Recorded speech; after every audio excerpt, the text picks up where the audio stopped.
I was obviously very proud to be offered the job, the country that I hold most dear. Once again, England crumble in the tournament. It ended horribly with an inexplicable loss to Iceland. A 2-1 defeat to the so-called minnows of Iceland. We went in the game as favourites and came out losing it to the underdog.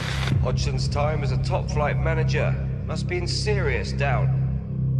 If you win it, you're a winner, and if you're not, you're an ultimate loser. Football management is a tough job in a harsh and unforgiving industry. Success is all that matters, and failure is shown no mercy. In nearly 30 years of covering the sport that I love, I've been fortunate enough to watch the great and the good at work, up close and sometimes very personal. But now I want to dig deeper, to find out what it takes to be a celebrated and successful manager, what they were born with, who inspired them, and what they've learnt on their way to the very top of the game, the changes they've seen in football, and the changes they've helped create. These are my football godfathers. Roy Hodgson is one of the most experienced and respected and widely travelled managers in world football. His coaching career spanned over 4 decades, during which time he's taken charge of no less than 16 clubs and 4 national teams, including his own native England. Football is Roy Hodgson. It's in his DNA. Looking forward to this. We've got a lot to talk about. Good to see you, indeed, yeah, indeed. Over the years, there's been a number of times I've seen you up there, and a couple of occasions down there. He's experienced every possible emotion in the game. We are constantly somewhere between sadness and euphoria. A champion coach right from the off. You hadn't coached anybody No, before. that's right. It was the real sort of Cinderella debut, if you like. A 2-time European finalist. That always will remain as the most romantic moment in my life. A resilient man who's taken some hard knocks, That was a massive blow to my pride. I don't know if I came to terms with that very well.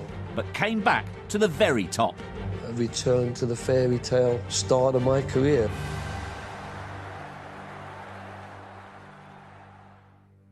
Roy, smashing to see you. And in many ways, how much do you feel that you have come full circle, not just because you're back at Crystal Palace, where you played as a youth, but also to the area where you're from? Absolutely, yeah. It's quite strange travelling to work each day, you know, through so many areas that I remember so well, and you keep getting memories that come flooding back to you, things that you haven't really thought about for years. So it's really good to be back at Crystal Palace in that respect. I never expected it as such, but it is a question, I think, as you rightly say, of coming full circle.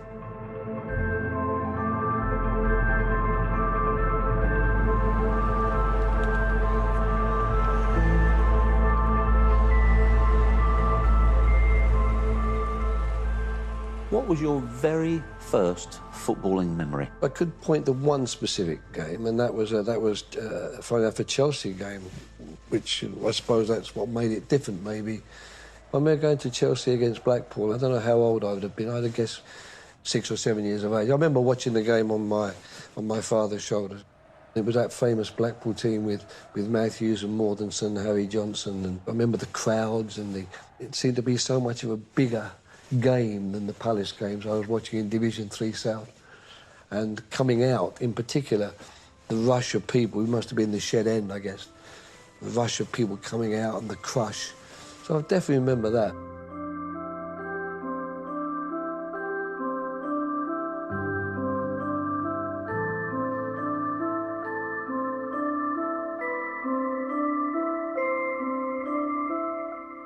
We were exceptionally lucky as well, I think, to come in and do our coaching badges at a time when the FA had really started to put some resources into football coaching. And I was very fortunate to have friends like Bobby Houghton in particular at the time who really started before me, and he was the one who really pushed it and dragged me along with him. And I think we just hit it off and found each other, and he was very good looking, Bob, so it was a good fellow to have around at the time, because when you went out dancing, there was a good chance that you might attract some attention because he was so good looking.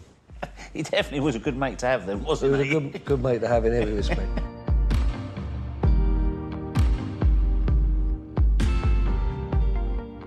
He came there and they won the league the first year. The second year they did double, and they were winning comfortably. You know, they were a heavy margin, if you like, from the next team in the table.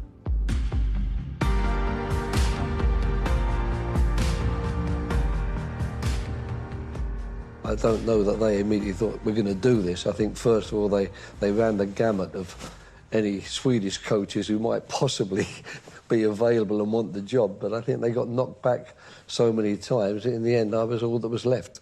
So, bearing in mind that you're aware of that doubt, what was the reception you received like and the level of scepticism? Well, funny enough, there wasn't any. That's the strange thing, really. It was a... But you hadn't coached anybody before. No, that's right, no. I think partly the respect that everyone had for English football at that time was important, and luckily it was a group of players, I think, who, you know, they were staring down the barrel of a gun after the previous season, surviving on goal difference. And I think basically anyone who came in with the sort of enthusiasm and passion that I had, and some almost riding roughshod over everybody just to get ideas across, I think probably that suited them all at the time, because they were quite happy to say, OK, if this is what you think, we'll try and follow you.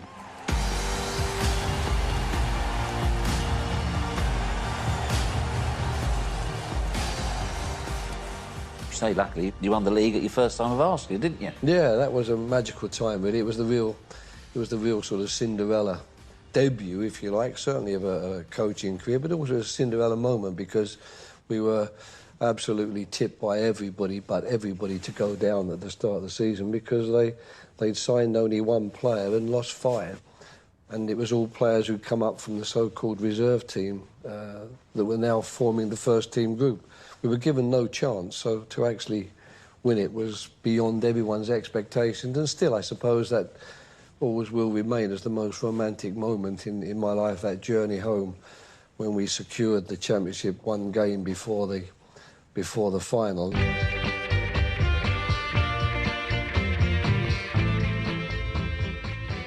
We got on the bus, and in those days players used to drink on the bus anyway, you know, and certainly they were drinking that day, as was everybody else for that matter.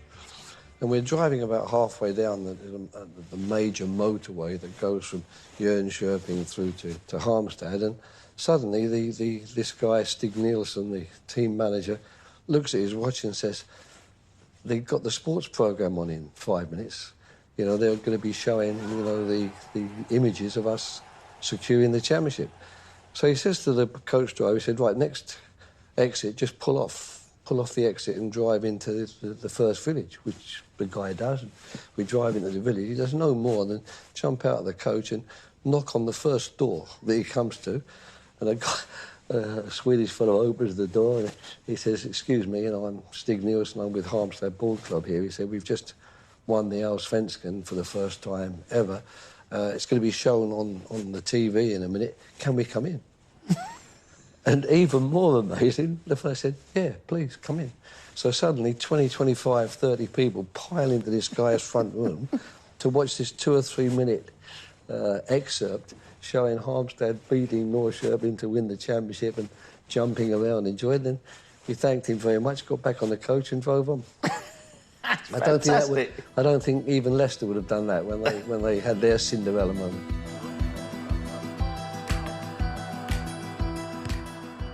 At that time, it was the time of West Germany and Bayern Munich. They were the dominant forces in European football. You know, West Germany were the world champions, and Bayern Munich had been winning the Champions Cup for a number of years. So, quite normally, I think, a lot of teams in Europe, especially the smaller countries like the Scandinavian ones, they say, well, what's the best way to play? Well, it must be like the Germans play. So for several years, they'd adopted the system of man-to-man marking with a sweeper or libero playing behind, doing all the covering. Of course, we came with our flat back 4. We came with our pressurising, which we learnt in England, because that was what was happening in England. And we also played very high up the field, because in those days the offside rule was a little bit different to what it is today. There was no question of, you know, is he interfering with play or not? So, of course, we got a lot of offsides, which people didn't like. But I think what appealed least of all was the fact that it was 2 young English guys, pretty arrogant young English guys as well, if the truth be told, doing it. Were you? Yeah, I think we probably were. I mean, you're very much seen as pioneers in Sweden for the style of football you introduced. They branded you the enemies of football, but you were winning things, so that was your riposte, wasn't it? Yeah, I suppose it was. I mean, I think that it couldn't have been easy for people. Sweden's a country with a proud football tradition, a proud sport. They were in the World Cup final in 1958. So, you know, it's not as if we were going to some backwater. You know, obviously they were looking always for some sort of compromise. And that compromise was easy, really. It was a question, OK, we're going to play with back fours. We are going to pressurise the ball, and we'll just compromise on how quickly we get it forward or how early we cross it and how many passes we want to see before maybe we get into the box. Bit of finesse added. Perhaps, yeah. It started so well, and then it went badly. I'm in the role because I deserve to be in the role. Being sacked was a massive blow. I don't know if I came to terms with that very well.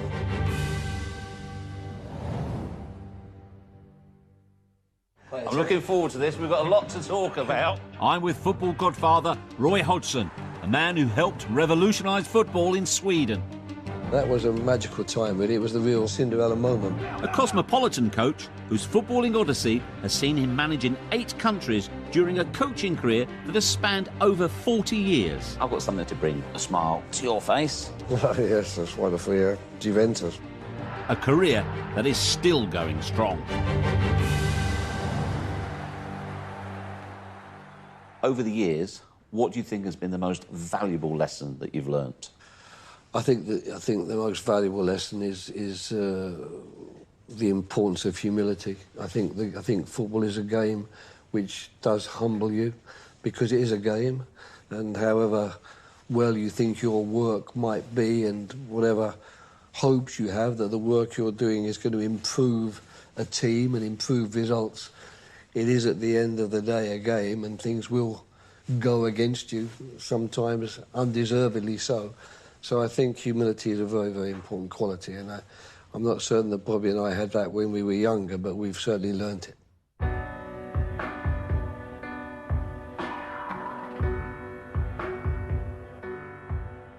You're doing well, Bob Houghton's doing well, and you decide to go to Bristol City together, in what should have been the dream team, and it turned into a nightmare. Well, it was never a nightmare, really. When I got there, I think I'd only been there about a week when the letter dropped on the chairman's desk saying that unless you can reduce the wage bill by some ludicrous amount, we're going to pull the plug. So from that moment onwards, it's, well, who can we sell and how can we get some money in? And what few good players we had were sort of disappearing in front of our eyes, and we were losing matches, of course.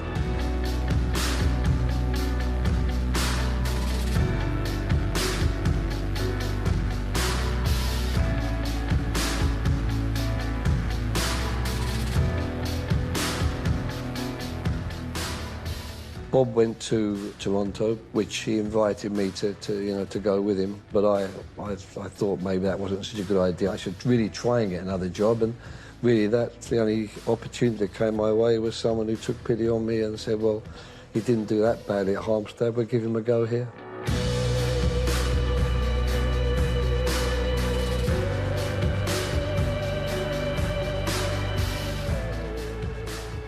Five great years there.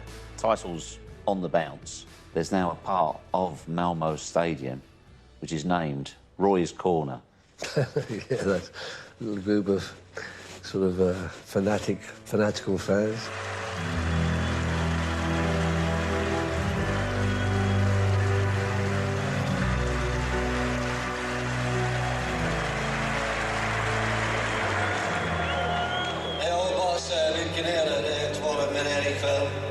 Jag tycker atmosfären på stadion är helt fantastisk. Jag gratulerar alla.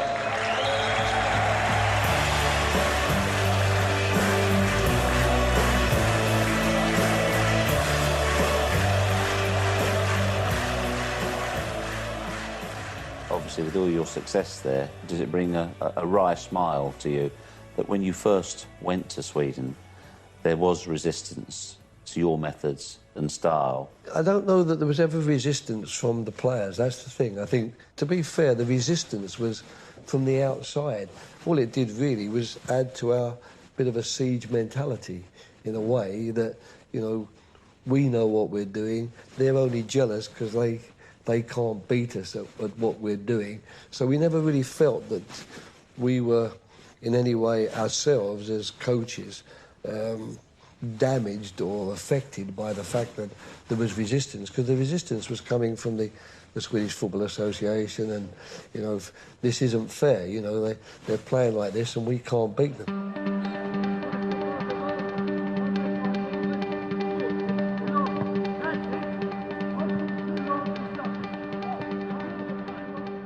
I don't think it was a popular appointment. I mean, I don't think people were saying, fantastic, now we've got an English coach who's been at Nurse to Max. I'm certain they would have rather have had the Pep Guardiola or Jose Mourinho of the time. So immediately they're looking at me with some degree of scepticism. They'd heard one or two things about the way I was working, and they thought this guy... You weren't Swiss, though? No, although, funnily enough, at the time, people suggested that might not have been such a disadvantage, because Switzerland is 3 countries in one. Yes. And there is a degree of jealousy between the countries, in particular between the French speakers and the Germans, Italians too, but So as a neutral, you could unite them? So as a neutral, to be fair, you know, no one could say, well, he's favouring the French because he's Swiss-French, he's favouring the Germans. Basically, they had to see me as a neutral as far as the players were concerned.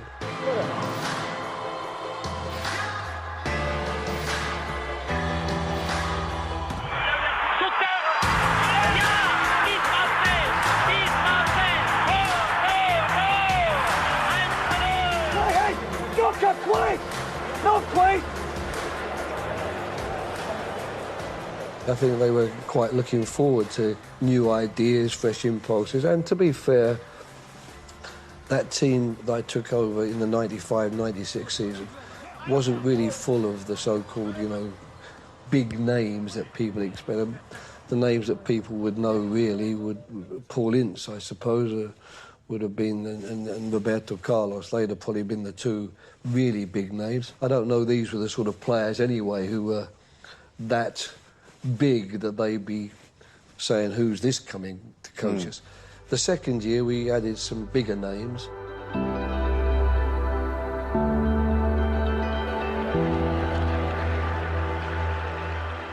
At what point as a coach, and where do you have to be to have complete confidence that you can talk to any player on any level about anything? Yeah, it's a very good question. I mean, I think that you do need a certain amount of lack of self-awareness or certainly a lack of self-doubt. I think you do need a degree of inner confidence that enables you to take on the role and accept that I'm in the role because I deserve to be in the role, and the people who've chosen me believe I have all the qualities necessary to do the role. So I've got to project myself now and make certain that I show those qualities.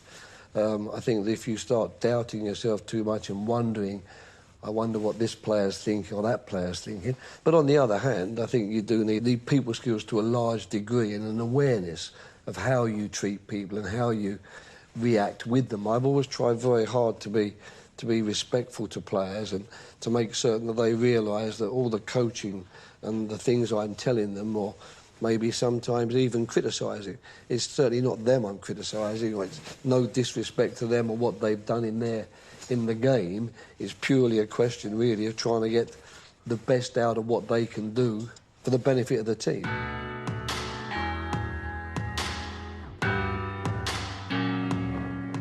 Blackburn started so well, and then it went badly, and it seemed as though you took it badly as well. I did, yes, I took it very badly. I mean, I've been blessed at that stage, you know. I didn't think that... I think in those days as well, at least for me, the being sacked was a massive blow to my pride, I suppose.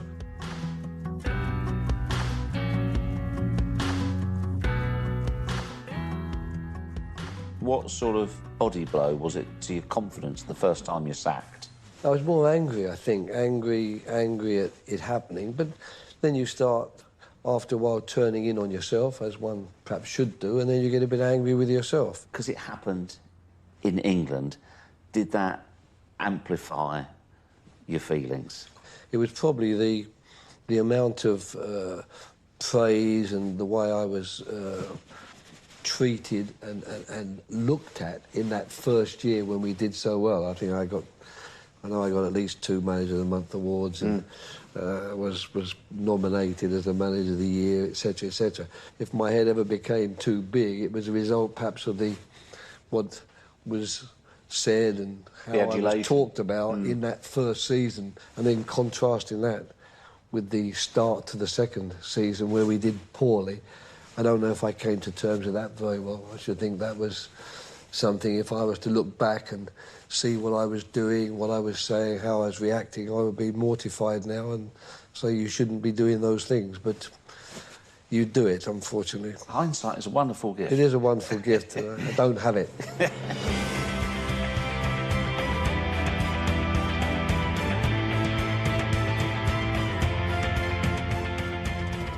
You go on your travels once again, Denmark, Switzerland, Finland. I'm just wondering, how almost portable was your methodology? I think that systems of play and the actual tactical side of the game is, I think they're very portable. I think they definitely transfer, quite easily, because basically most people would agree that when you lose the ball, it's good if you get it back. And they would also agree that when you've got it, it's not a bad idea when you're in the other team's half of the field to get it somewhere close to the goal where you might score. It's not that complicated, that side of it. What doesn't necessarily transfer is the leadership aspect, how you're going to approach the subject, how you're going to get that message across, how you're going to persuade, if you like, this new group of players, different country, different culture to the one that you're used to. How do you reflect now on your all-too-brief time at Liverpool? I went in with my eyes open, knowing that it could be difficult, because the people actually who were chosen to appoint me were probably not going to be the people who were going to be there fairly short into my reign.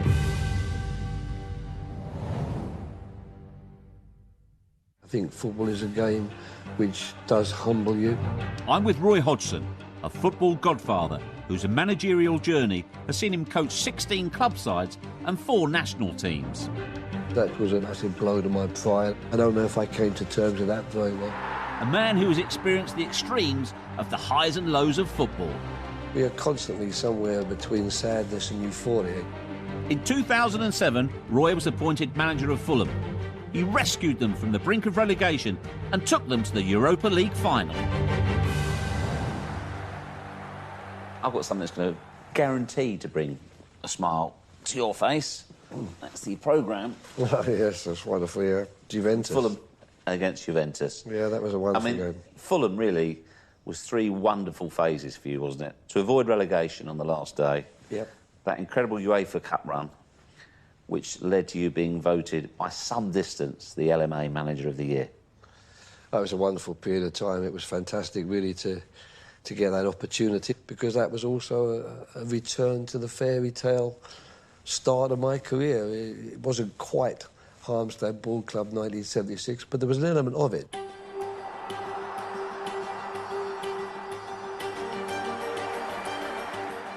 When we played Manchester City, we were losing 2-0 at half-time. Basically, we were mathematically down with 4 or 5 games left to go. And I remember that team talk, what do you do with a group of players where, they know the league table as well, and they're 2 goals to it out. I think I just did the classic, let's win the second half, the old classic thing that you say, But to be honest, I certainly didn't go in there with any Churchillian-type speech saying we can still do this, because, you're looking at players who are looking at you thinking, well, we can't still do this, basically. The City of Manchester Stadium. What's happening? Oh, my goodness! What a goal! But who to, Paul? Fulham are winning 3-2! Cameron's got put through by Bullard on the left, 1v1, he's getting chased back, and he hits a peach of a shot with his left foot into the top corner. I can't believe it. I can't believe it. 3-2 to Fulham, I can't believe it. This game has been unbelievable. What a finish. It was a mountain to climb, but we We did it, and it was nice to score that winner. You know, 2-2 would have been a good result, but 3-2 was really extraordinary. That was the enormous boost, and then you go to the last game needing to win against a Portsmouth team that really reached the FA Cup final, and you win that one, and suddenly you realise that the angel is still there, the one that's been looking after you for so long is still on your shoulder.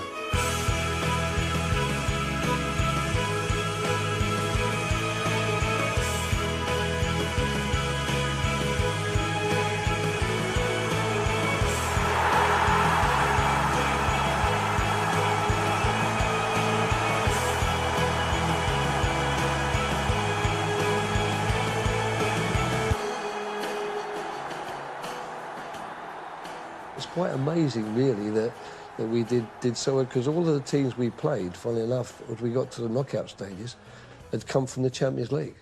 Dropped down. And dropped down. Whereas we'd come from playing a team in Lithuania and a team in Russia, Amkar Perm, just to get ourselves in the first, you know, into that little group of clubs. And there, you know, it wasn't easy. Basel, when we beat Basel, they hadn't been beaten there. And their home ground in the group stages. Roma, of course, we had.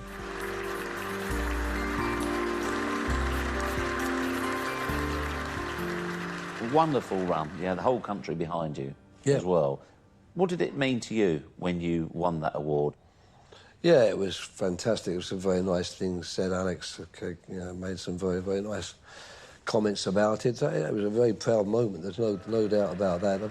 I mean, let's be candid. It must mean a lot more than the likes of us in the media saying nice things about you. It's very difficult to be liked by everybody, accepted by everybody, respected by everybody. But if you can choose which body of people that you would most like to respect you and say good things about you in your profession, it will be your fellow professionals who are living the same life, really, the same highs, the same lows. You know, we are constantly somewhere between sadness and euphoria. You know, there's nothing really in between.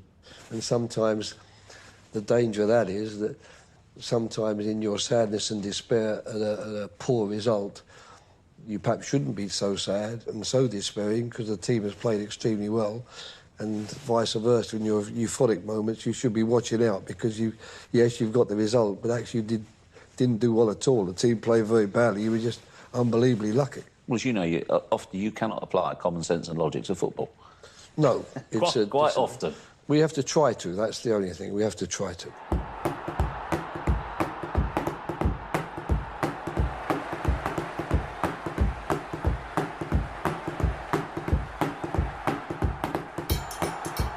I'm not a fan because they're so ridiculously simplistic. Shots on target, what does that really mean? It's the same with possession. Corner kicks, well, the ones that really annoy me are comparing players. They're comparing a player who's played 35 games and his percentage success with a player who's played 8 games. And those things don't make sense to me. But I blame the media myself. You guys obviously know what people tune in to watch. I just don't tune in to watch that. You know what they say, lies, damn lies and statistics. I know that one. Making an entrance, Roy Hodgson, who saved tiny Fulham from relegation and took them to a European final, now has to mastermind another resurrection, this time at Liverpool.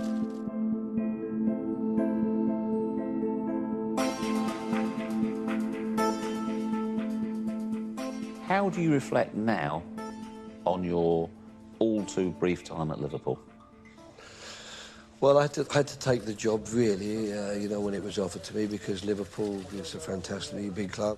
You know, when a club like Liverpool comes calling, you don't say no.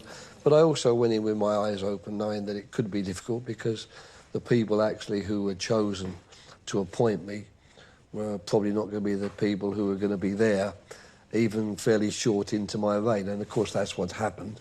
And we didn't get the results. That's the bottom line. His fears were confirmed, with the new owners deciding he wasn't the man to take the club forward. I don't feel any bitterness with regard to the owners or the club itself. I'm still privileged to have been there, albeit for a short period of time. And I don't honestly think I could necessarily have done an awful lot more. Perhaps I made that mistake of following a coach and coaching.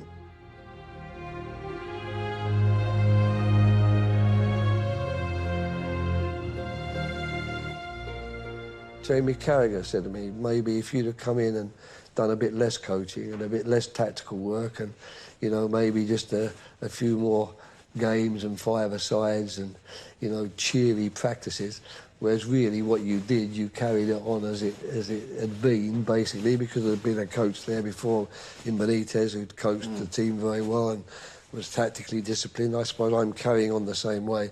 Maybe with hindsight, but you don't do that. You know, that wasn't me, really. I mean, unfortunately, they got rid of one type of coach and replaced, or manager, and replaced him with exactly another similar type of manager.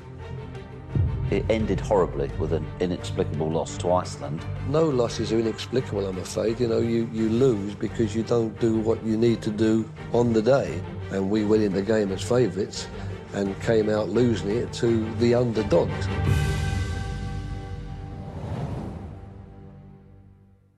We're here to talk football. Come on, take a seat. I'm with Roy Hodgson, a football coach with over 40 years' experience. If I was to look back and see what I was doing, I would be mortified now. A man who won a league title in his very first season as a coach. That always will remain as the most romantic moment in my life. He is someone with football running through his veins, who's passed on his knowledge to hundreds of pros down the years. If we do this, you all buy into it. In 2012, Roy took the position that many coaches regard as the pinnacle of their career, managing their national team. For Hodgson, that meant England. England.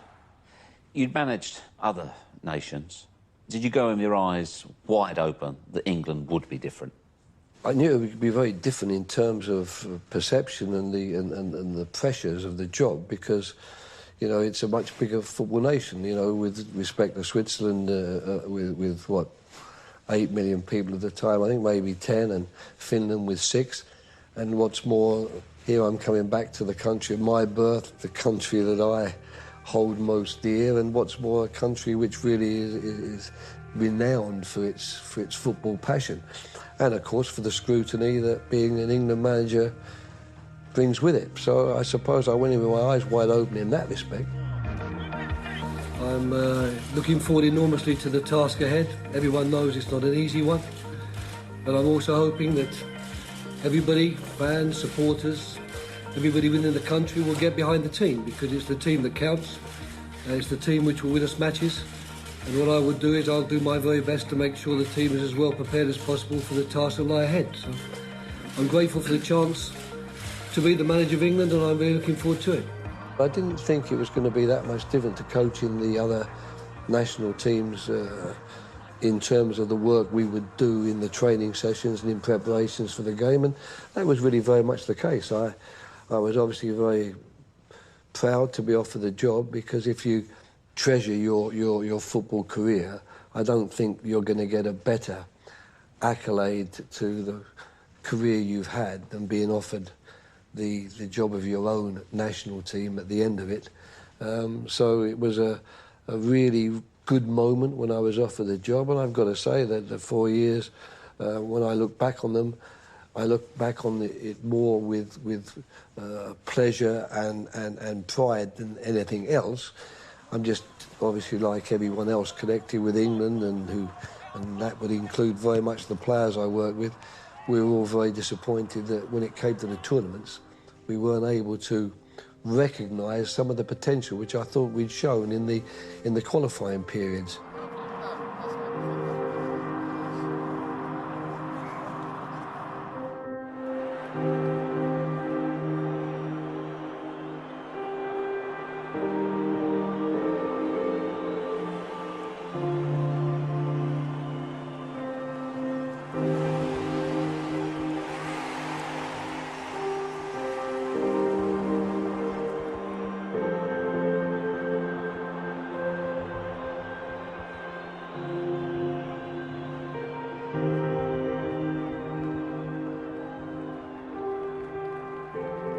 You're not the first England manager not to have enjoyed success at tournaments. We don't seem to be very good at tournaments. Are you any the wiser as to why, having had the job? I think we'll always have a slight problem. The tournaments come in that period a month after a very long season has ended, and it doesn't always seem that we can harness the players' energy and skills in quite the same way as we can in those early qualifying matches in September, October, November, where we seem to play so well. What about mentally? Are England strong enough or as strong as their counterparts? Yes. Oh, yes, I think so.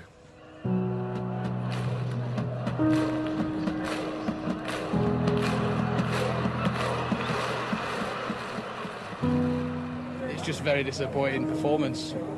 I'm glad to see the back of it. Roy Hodgson, bye-bye, just like the EU.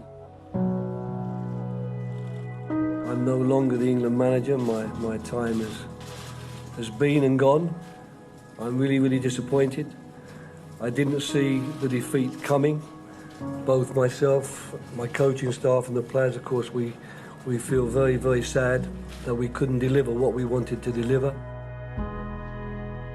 It ended horribly with an inexplicable loss to Iceland, but that doesn't tarnish your reflection of your time with England, that one specific game. Well, it's like I've been saying all along. I mean, if one game is all it takes, then really we might as well not bother with the 4 years and the 4 years work in between, and just thrown 11 players out. And if you win it, you're a winner, and if you're not, you're an ultimate loser. I don't agree with that philosophy, really. And no losses are inexplicable, I'm afraid. You know, you lose because you don't do what you need to do on the day. It can be down to mistakes, it can be down to refereeing decisions, it can be down to climatic conditions. There's so many things can change a football match. And, you know, as Iceland have proved, you know, they're not quite the impossible or hopeless team that we in England had made them out to be. I still think that with the players we had and, you know, the way we'd done going into the tournament, that it was set up for us to win the game, of course. And we went in the game as favourites and came out losing it to the underdogs.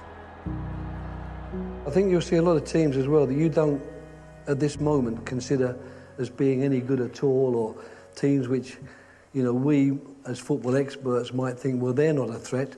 I think some of them might prove to be a threat. You actually foretold this, because when you addressed the Cambridge Debating Society at Cambridge University, and this was some time before the tournament, you said there's no easy games at international level anymore. And you said, I'm not just saying that. For instance, Iceland have just beaten Holland. Yes, there you go. They beat England too.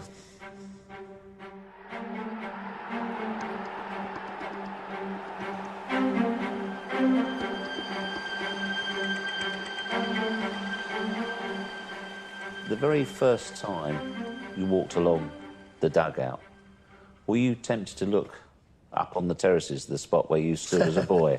It's not there anymore, I'm afraid. It's the Holmestone Road stand now. It was the Holmestone Road terraces, so I couldn't actually look at that. But it was an interesting experience, I must say, and it was tremendous, the reception that I got from the crowd, it is one of the best supportive crowds, I think, in the league, and it was really a very moving occasion to walk that quite long distance we have from the tunnel to the dugout and see so many people wishing you well and offering their support and hoping that, you know, as a manager and coach, you can do something to help their team move up the table.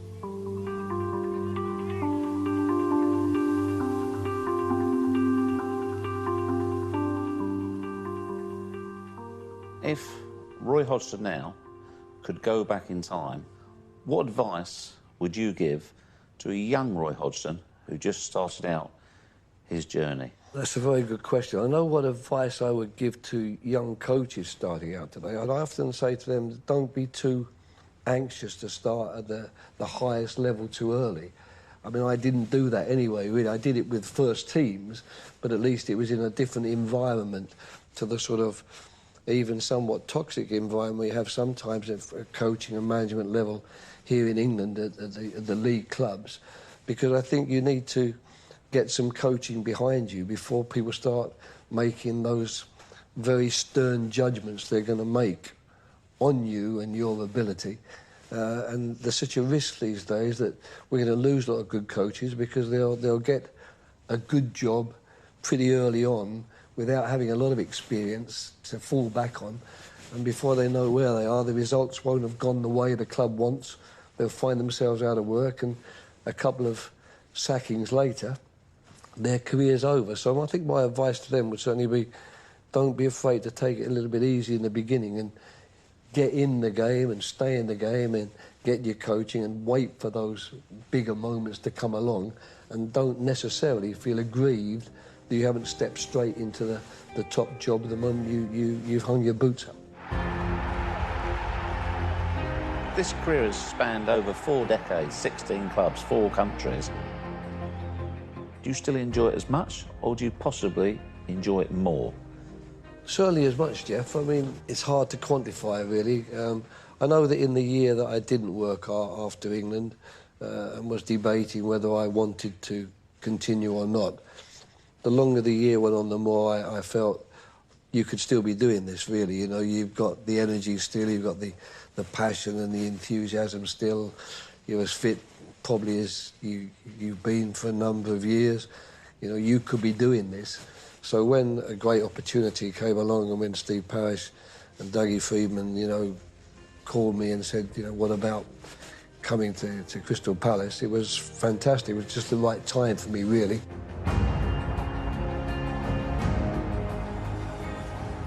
When you finally hang up the tracksuit, how do you think you'll look back at your career, and how do you think you would like to be viewed as a coach? I like to be viewed, I think, as a coach who was serious about his job and serious about his work, but was personable and could develop, you know, good personal relationships with the players he's worked with. But I don't know that when I hang up my tracksuit, because I think the boots were hung up a long time ago, and if they weren't, they certainly should have been. I don't know that my legacy will bother me that much. I feel satisfied with this career. I think I've been extremely lucky. When I started in '76, I never dreamt I'd be having a prestigious interview with such a prestigious interviewer. You old flatterer. You old flatterer. As you here today, so I suppose I should be lucky with that, Jeff. Thank you. Pleasure. Thank you.